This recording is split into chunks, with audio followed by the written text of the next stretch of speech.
The crimson watering hole sat on the edge of civilized space, a place where questions were rarely asked and blood was often spilled.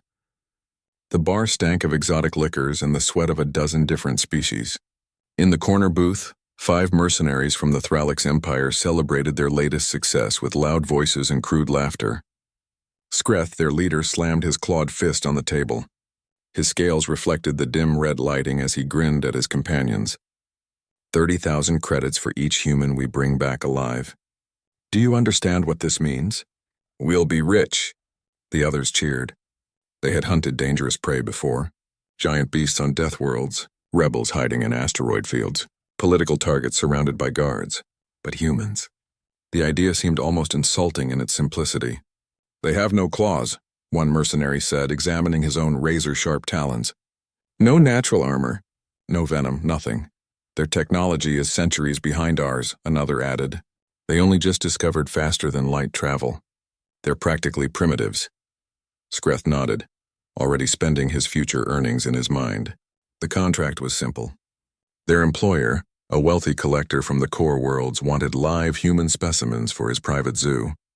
The target was a small group on Earth far from any major city. They would disappear without a trace, and no one would even know to look for them off-world. We leave at dawn, Skreth announced. This will be the easiest job we've ever had. The bar's usual noise continued around them. Alien voices bargaining, arguing, threatening. The clink of glasses and the occasional sound of a weapon being drawn. Just another night at the crimson watering hole. Then the room fell silent. Every conversation stopped mid-sentence. Every glass froze halfway to mouths. Even the bartender, a 4-armed creature who had seen everything, suddenly found something urgent to do with the bottles behind the counter. A figure moved through the crowd, tall for a humanoid but not unusually so. What made others step aside wasn't his size.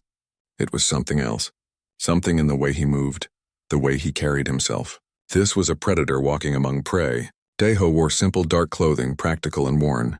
No flashy armor or excessive weapons. Just a single blade at his hip and a plasma pistol holstered at his side. He didn't need to advertise his danger. Everyone already knew. He stopped at Skreth's table. The 5 mercenaries looked up at him, their celebration dying in their throats. They knew who he was. Everyone in this part of space knew who he was. Deho, the ghost. The hunter who never missed. The mercenary who had survived contracts that killed entire teams. He was legend and nightmare wrapped in flesh. You're planning to hunt humans, Deho said. It wasn't a question. Skreth tried to maintain his confidence.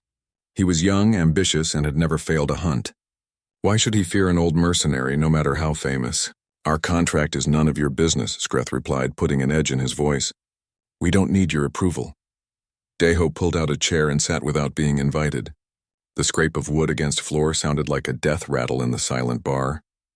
He looked at each mercenary in turn, his eyes unreadable. I'm not here for approval, Deho said quietly. I'm here to warn you. Never hunt humans. One of Skreth's team, an insectoid warrior named Click, clicked his mandibles in amusement. Warn us about humans? Have you seen them?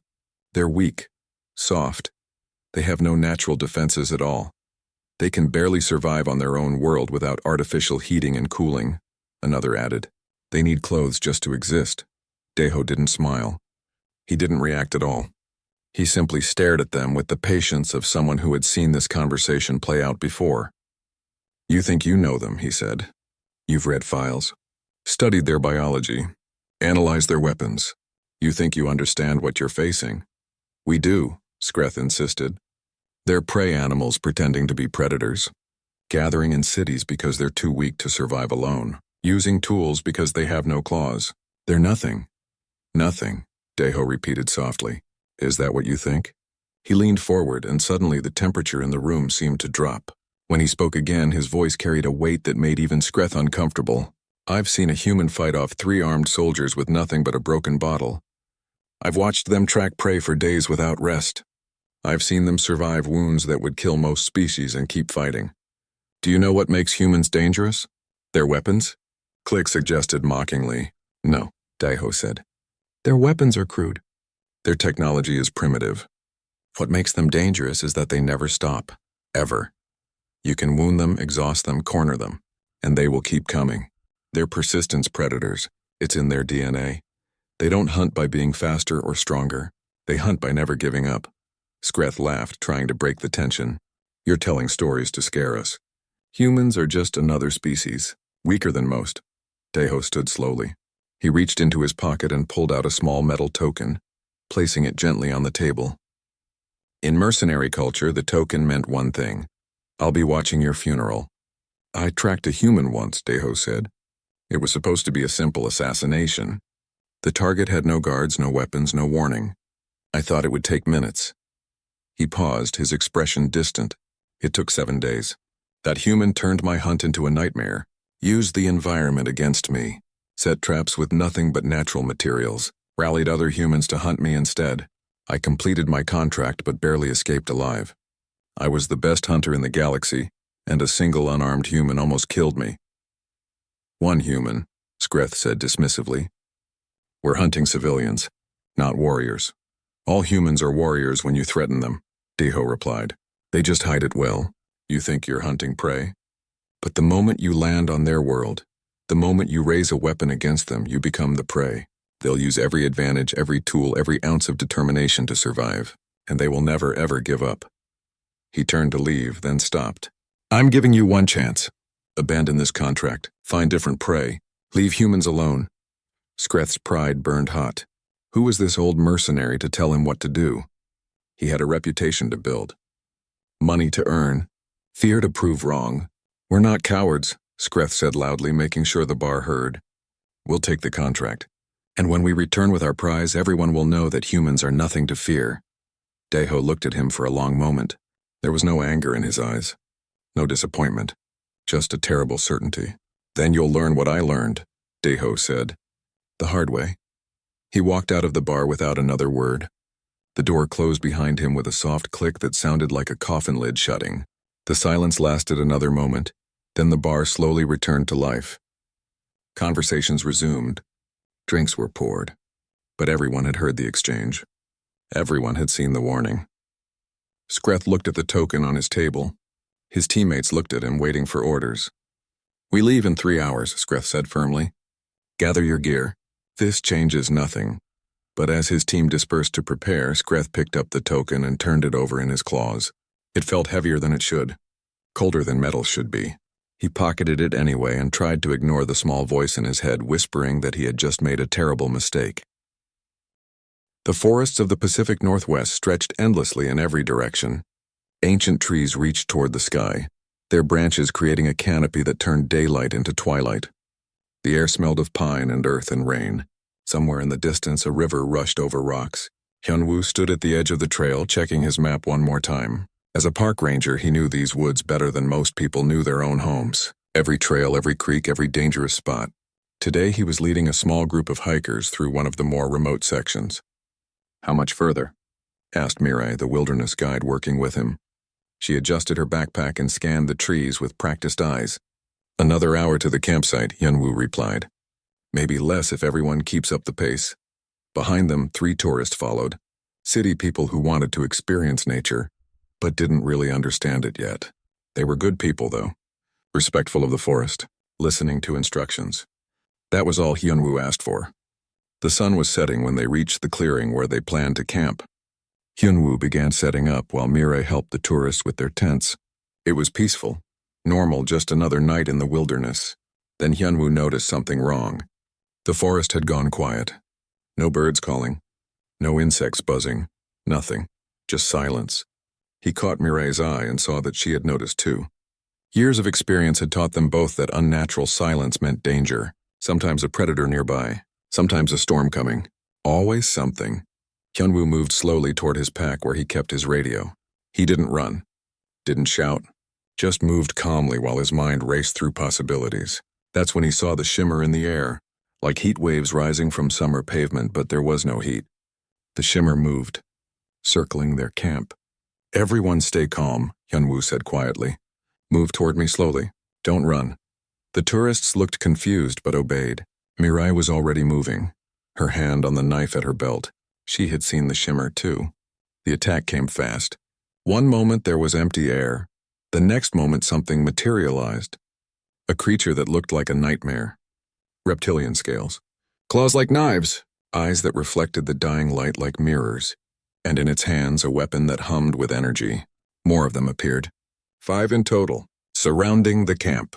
They spoke in a language Hyunwoo didn't understand, but their intentions were clear.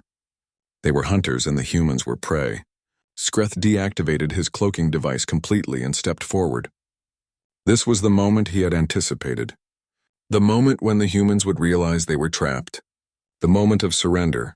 "You will come with us," Skreth said in broken English, his translator struggling with the language. "Do not resist. We will not kill you if you cooperate." Hyunwoo's mind worked fast. These weren't animals.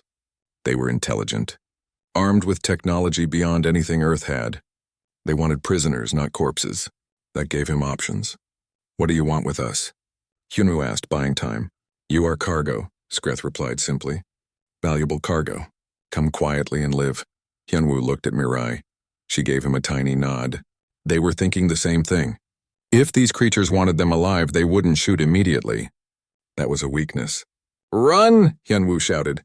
The humans scattered, not randomly but toward cover. Toward escape routes. Hyunwoo had spent his entire adult life in these forests. He knew where to go. Skreth snarled in frustration.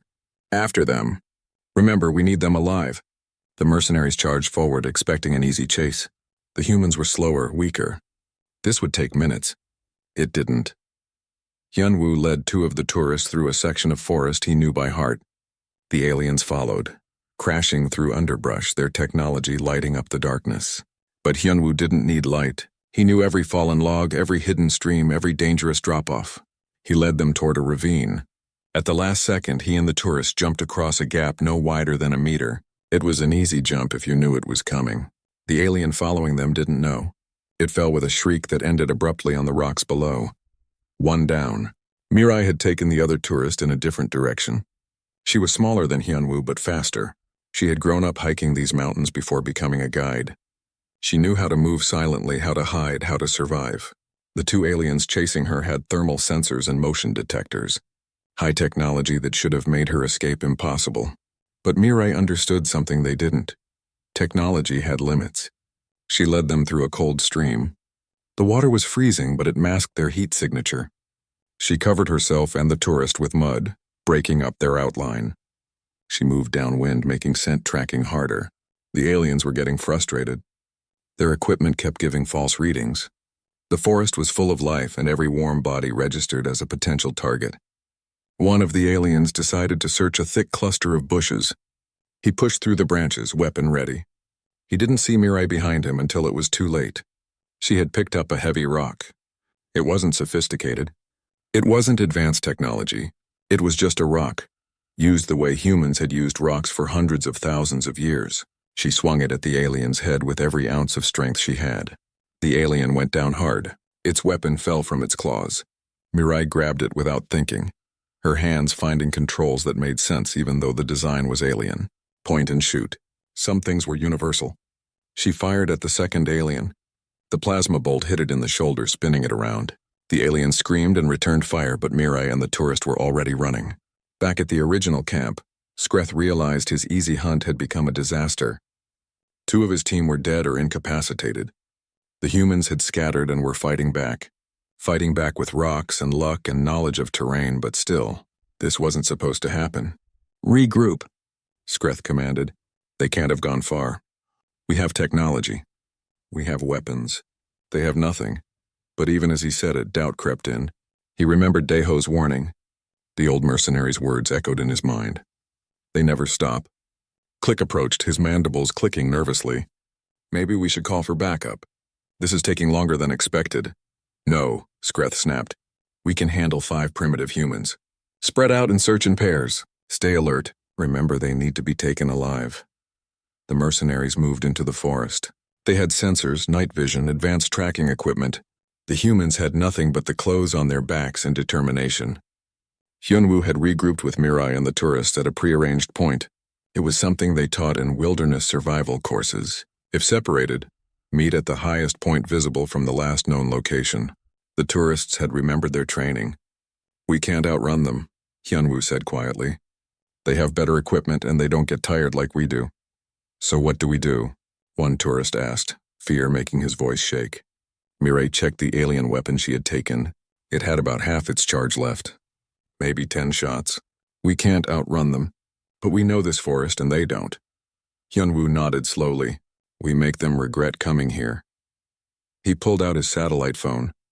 It was designed for emergencies with encryption and priority channels. He made 2 calls, one to emergency services, one to a frequency he had memorized years ago, after hearing stories about alien activity near Earth. A frequency that was supposed to reach someone who could help.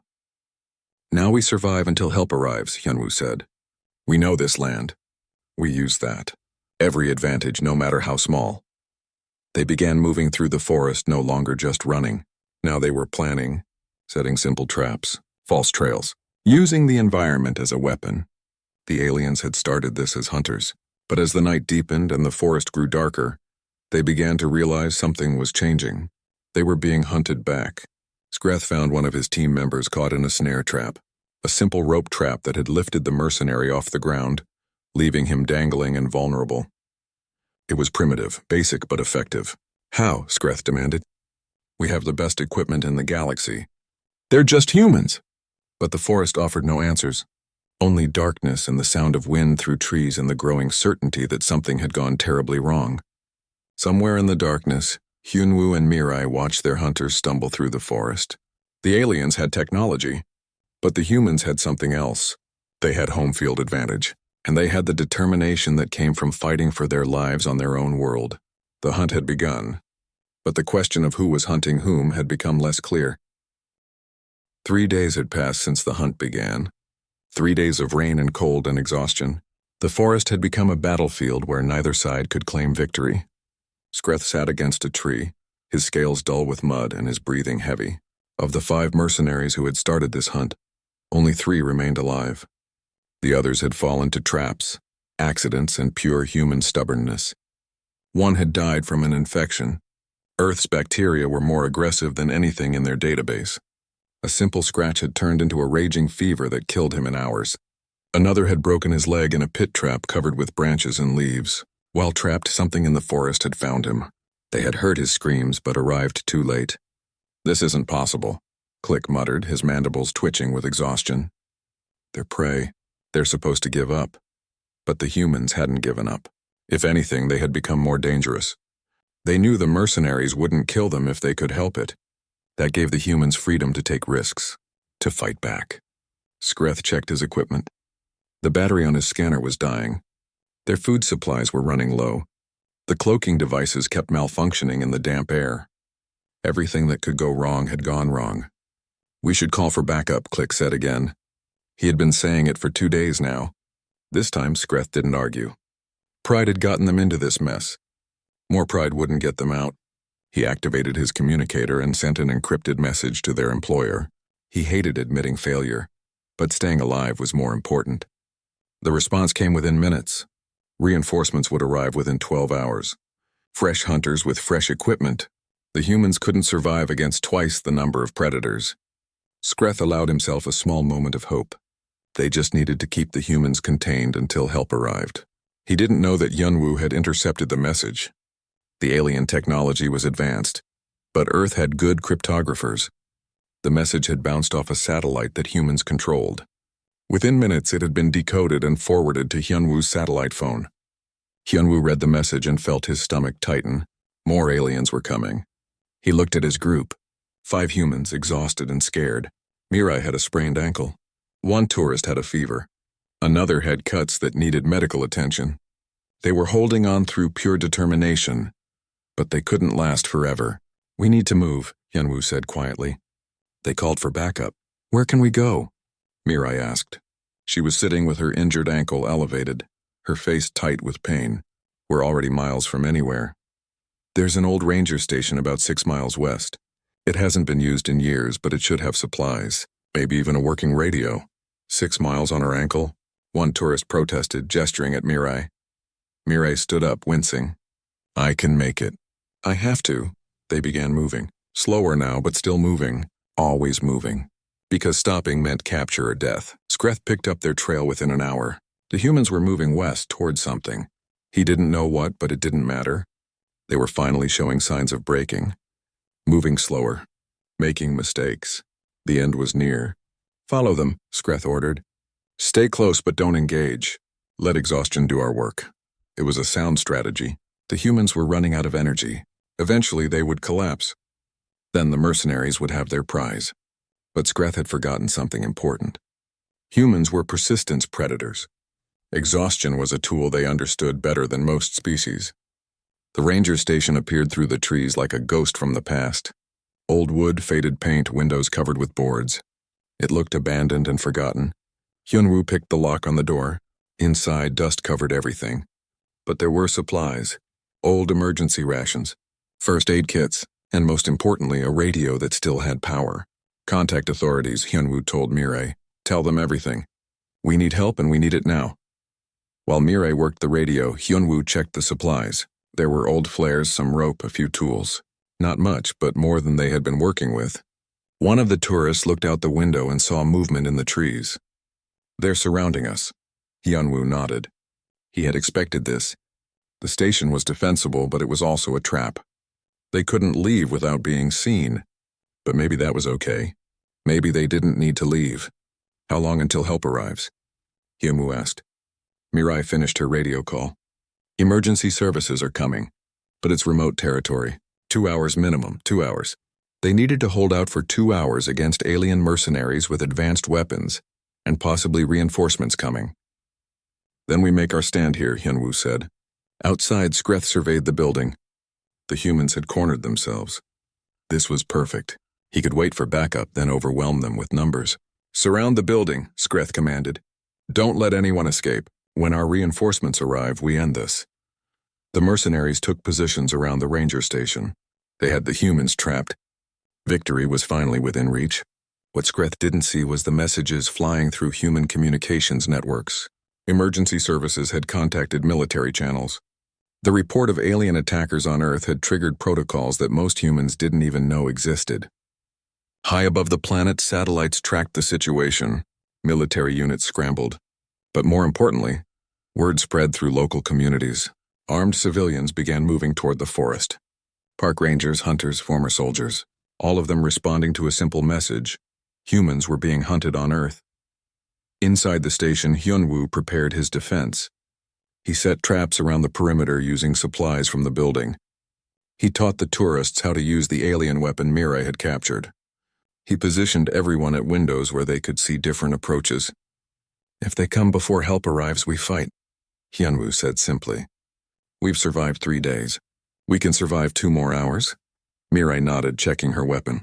Her ankle hurt, but adrenaline was a powerful medicine. "What do you think they'll do?"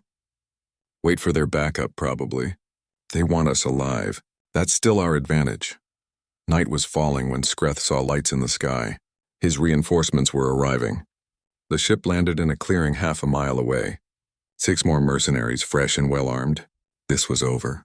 Skreth briefed the new arrivals. 5 humans in that building. We need them alive. Surround and overwhelm. The new team leader, a veteran hunter named Drax, studied the situation. Something felt wrong. The humans had fought too well. Lasted too long. This wasn't normal prey behavior. "Did you receive any warnings about hunting humans?" Drax asked. Skreth remembered Daho's words but pushed them aside. Old mercenary superstitions. "Humans are weak. We just underestimated their knowledge of local terrain." Drax wasn't convinced, but he had a contract. "Fine, we move in 10 minutes. Those 10 minutes changed everything. The first indication something was wrong came when Drax's scanner picked up movement. Lots of movement. Dozens of signatures approaching from multiple directions. "What is this?" Drax demanded. Skreth checked his own scanner. His blood ran cold. Humans, dozens of them, armed and moving with purpose. "They called for help," Skreth whispered. In the ranger station, Hyunwoo heard engines in the distance. Vehicles approaching. He looked at Mirai and smiled. "Cavalry's here." The humans hadn't come alone. They had brought friends. Lots of friends. Armed civilians appeared from the forest. Pickup trucks with hunters. Park rangers who knew every inch of this land. Former military who understood tactics. All of them angry that someone had dared to hunt humans on Earth. Skreth stood frozen as he realized the situation had reversed completely. They were surrounded, outnumbered, and the humans weren't offering mercy. A voice boomed through a megaphone in accented but clear alien language, translated by Earth's growing alien contact team. You are surrounded. Drop your weapons and surrender. This is your only warning. Drax looked at Skreth with fury in his eyes. What have you gotten us into? Skreth had no answer. He looked at the humans surrounding them. At their weapons. At their faces showing no fear. Only cold determination. He finally understood what Deho had tried to tell him. Humans weren't prey. They were predators who had been playing by prey rules out of choice, not necessity. And now they were done playing. Drop your weapons, Skreth said quietly to his team.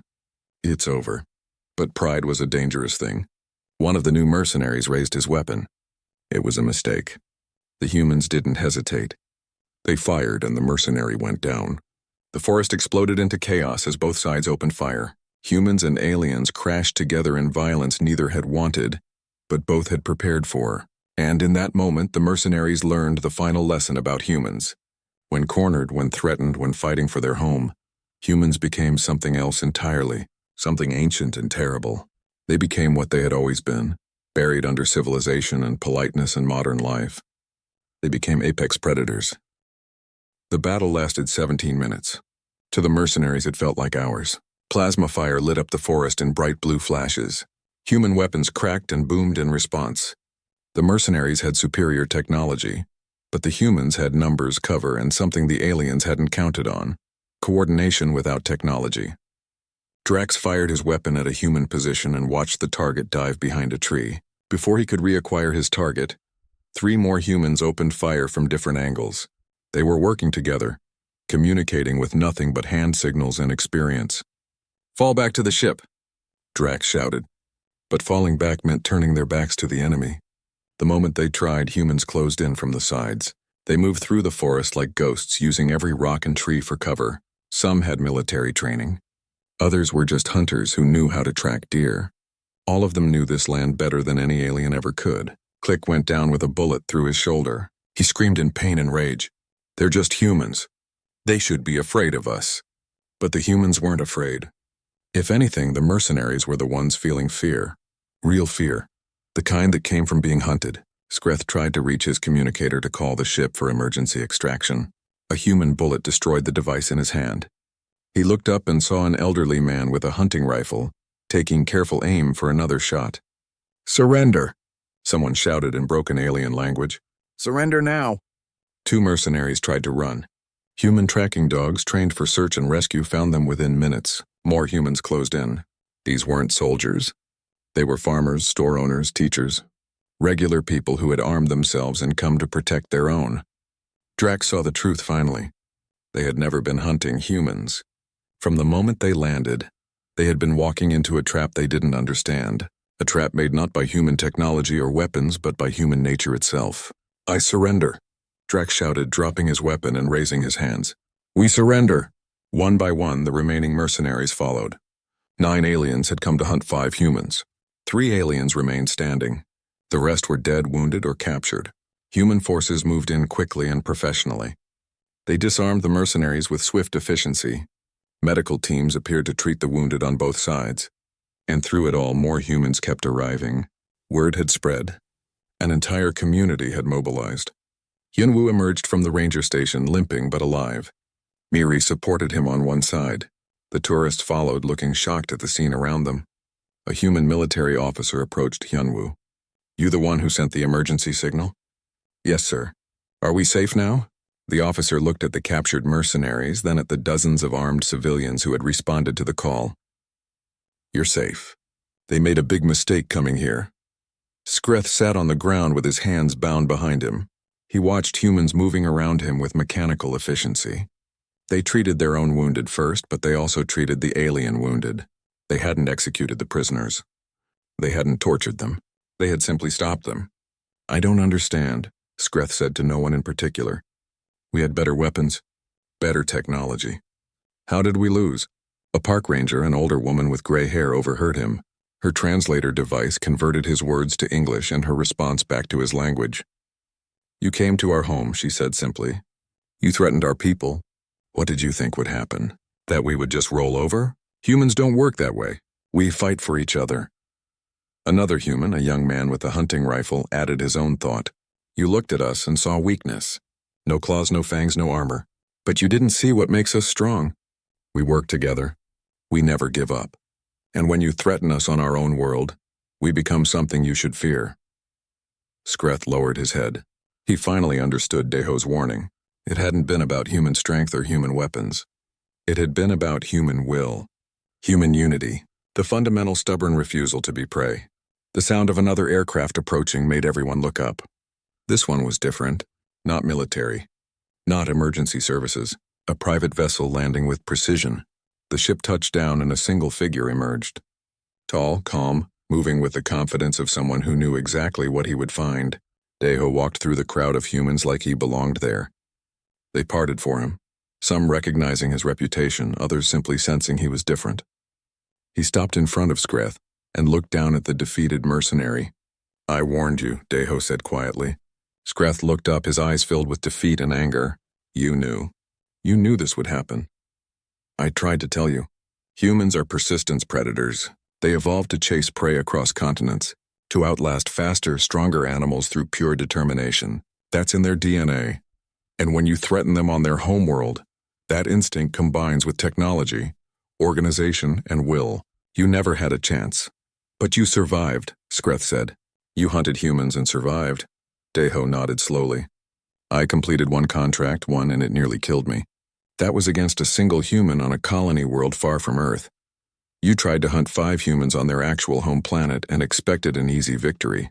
That wasn't confidence. That was suicide. He crouched down to look Skreth in the eye. Let me tell you what will happen now. You'll be processed by human authorities. Your employer will be identified and sanctioned, and word will spread across every mercenary guild in the galaxy. Everyone will know what happened here. They'll know that humans are not prey. My reputation is destroyed, Skreth whispered. Your reputation is the least of your problems. You violated their world, threatened their people. Humans have long memories. They won't forget this. Every mercenary, every hunter, every fool who thinks humans are weak will hear this story. Deho stood and addressed the human officer in charge. I'm here to provide testimony if needed. I warned them not to take this contract. I can provide details about who hired them. The officer nodded. We'll need statements from everyone. This is now an international incident. First confirmed hostile alien action on Earth, it's going to get complicated. Complicated is an understatement, Deho replied. But maybe that's good. Maybe this incident will teach the galaxy what I learned years ago. Humans are not to be trifled with. As human authorities began the process of documentation and investigation, Yunwu approached Deho. The two stood face to face, human and alien, both understanding something fundamental about each other. You tried to stop this, Yunwu said. It wasn't a question. I did. They didn't listen. Pride and greed made them deaf. Thank you for trying. Deho studied the human, exhausted, wounded, but standing tall. Behind him, other humans moved with purpose, helping each other, organizing, already planning how to prevent this from happening again. Your species is remarkable, Deho said. Individually, you're vulnerable. Soft bodies, few natural weapons, but together, you're formidable. That's your secret. That's what makes you dangerous. Yunwu managed a tired smile. We're pack animals, social creatures. When you threaten one of us, you threaten all of us. That's not a weakness. That's our greatest strength. Mirai joined them, her ankle now properly bandaged. So what happens now? Are more going to come? Deho considered the question carefully. Some might try. There are always fools. But I'll make sure this story spreads. Every mercenary bar, every hunter's guild, every corner of civilized space will hear about what happened here. Most will be smart enough to learn the lesson. And those who aren't smart enough? Yunwu asked. Then they'll learn the same way Skreth did. The hard way. The night deepened around them. Portable lights illuminated the forest clearing. Humans worked efficiently, turning chaos into order. The captured mercenaries sat under guard, facing a future they hadn't imagined when they started this hunt. Skreth watched it all with empty eyes. He had come to Earth expecting easy prey and quick money. Instead, he had found something that would haunt him forever. The understanding that humans, for all their apparent weakness, were something far more dangerous than any predator he had encountered. They were survivors. They were fighters. They were persistence predators who had climbed to the top of their world's food chain, not through strength or speed, but through stubbornness and the refusal to ever give up. And now the galaxy would learn what Skreth had learned, what Deho had tried to warn them about. Never hunt humans. 6 months had passed since the incident in the Pacific Northwest forest. 6 months that changed everything. The Crimson watering hole looked the same as always. Same dim lighting, same rough crowd, same smell of exotic liquor and violence barely contained. But something was different. The conversations were quieter, more careful. On the wall behind the bar hung a new display. 3 alien weapons, scorched and damaged. Below them a plaque with simple words in multiple languages. Taken from hunters who tried to hunt humans. They failed. Every mercenary who came through saw that display. Every hunter, bounty collector, and hired gun learned the story. It spread through the galaxy like wildfire. The tale of how a small group of humans had defeated trained mercenaries. How an entire human community had mobilized in hours. How the hunters became the hunted. Deho sat in his usual corner watching a new group of young mercenaries enter the bar. They looked confident, eager, ready to make their reputations. He had seen 1,000 like them. They made their way to the bar and ordered drinks, talking loudly about potential contracts. One of them noticed the weapons on the wall and laughed. Humans, the young mercenary scoffed. I heard they got lucky, caught the hunters by surprise. The bartender, the same 4-armed creature who had served drinks for decades, shook his head. That's not luck. That's human nature. You should know better. They're prey animals, another young mercenary insisted. Weak bodies, no natural weapons. One good hunter could take dozens. The bar went quiet. Old mercenaries exchanged glances.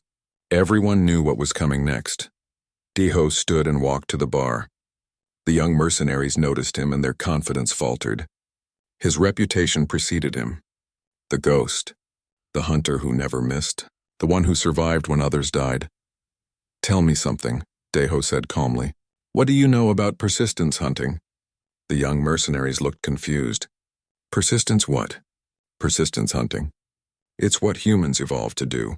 They're not fast sprinters. They can't fly or breathe underwater, but they can run for days. They can track prey until it collapses from exhaustion. That's how they became apex predators on their world. He gestured to the weapons on the wall. Those belonged to experienced hunters, mercenaries with successful careers. They looked at humans and saw weakness. They didn't see the determination, the adaptability, the absolute refusal to give up. They learned their mistake too late. One of the young mercenaries tried to maintain his bravado. That was one incident. It doesn't mean all humans are dangerous. Deho's expression hardened. After that incident, do you know what happened? Human governments contacted the Galactic Council. They made it very clear that any hostile action against humans would be met with extreme response. They showed footage of their military capabilities, their nuclear weapons, their biological research, their space program. He leaned closer. The galaxy looked at Earth and realized something terrifying. Humans had developed weapons capable of destroying their entire planet. They had created diseases in laboratories that could kill billions. They had harnessed the power of atoms. And they did all of this while still figuring out space travel. They were an infant species playing with apocalyptic toys. The bar was silent now, everyone listening. But that's not the scariest part, Deho continued. The scariest part is how humans responded to threat. Within 6 months of the hunting incident, every nation on Earth unified under a single defense protocol. Every human military organization started coordinating. Thousands of volunteers signed up to defend their world. They didn't have faster-than-light travel perfected. They didn't have energy shields or plasma weapons. But they had something else. What? One young mercenary asked quietly. Unity. When threatened, humans stop fighting each other and focus on the common enemy. Billions of them all working toward one goal, survival. That's their evolutionary advantage. That's what makes them apex predators. An older mercenary at another table spoke up. I was on the Galactic Council security team during the human negotiations. I saw their representatives. They didn't threaten. They didn't bluster. They simply laid out facts. If the galaxy wanted peace with humanity, there would be peace. If the galaxy wanted war, humans would fight to the last person. And they would make it costly. The council chose peace, Deho said, because everyone realized the same thing. Humans are not prey. They're survivors who climbed their way to the top of their world's food chain. despite having almost no natural advantages. That kind of species is not weak. It's dangerous. He turned back to the young mercenaries. So here's my advice, free of charge. Take contracts against anyone else. Hunt whatever species you want. But never ever hunt humans, because if you fail, they'll hunt you back. And they're better at it than you are. The young mercenaries looked at each other, their confidence shaken. One of them spoke up. We heard there's a contract for human specimens. Wealthy collector offering triple rates. Every experienced mercenary in the bar turned to look at them. The expressions ranged from pity to disgust. Then you're fools, Deho said flatly, and you'll die as fools. He returned to his corner and sat down. The young mercenaries huddled together, whispering. Eventually they finished their drinks and left. Whether they would heed the warning or not was their choice. The bartender brought Deho a fresh drink. Think they'll listen? Some will. Some won't. That's always been the way. And those who don't? Deho took a sip of his drink. They'll learn the same lesson Skreth learned. If they survive. On Earth, Yunwu walked the same forest trails he had walked before the incident. The forest looked peaceful now. Birds sang in the trees. Streams babbled over rocks. Nature had moved on, but humans hadn't forgotten. Along the major trails, new signs warned hikers about potential alien contact. Emergency beacons had been installed every few miles.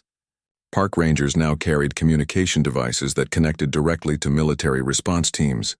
Mireille joined him at a scenic overlook. Her ankle had healed completely. She had returned to guiding wilderness tours, but now she taught different lessons. Survival against unlikely threats, how to recognize alien technology, what to do if contacted by unknown species. Do you think they'll come back? Mirai asked. Hyunwoo looked out over the endless forest. Maybe, probably not here, though. The whole galaxy knows what happened. We made an example. Is that good or bad? Both. It means most will leave us alone out of respect or fear. But it also means the ones who do come will be more dangerous, more prepared. Then we'll be prepared too. Hyunwoo smiled. That was the human way. Always preparing, always adapting, never giving up. Around the world, humans had mobilized in ways that surprised even themselves. Space defense networks were being built. First contact protocols were being refined. Training programs taught people how to respond to alien threats. But more importantly, something else was happening. Humans were looking at the stars with new understanding. They weren't alone. The galaxy was full of life, some friendly, some hostile, and humanity needed to be ready. Research into faster-than-light travel accelerated. Weapons programs developed new technologies. Diplomatic corps trained to negotiate with alien species. In every field, humans pushed forward with the same determination that had let them survive on Earth.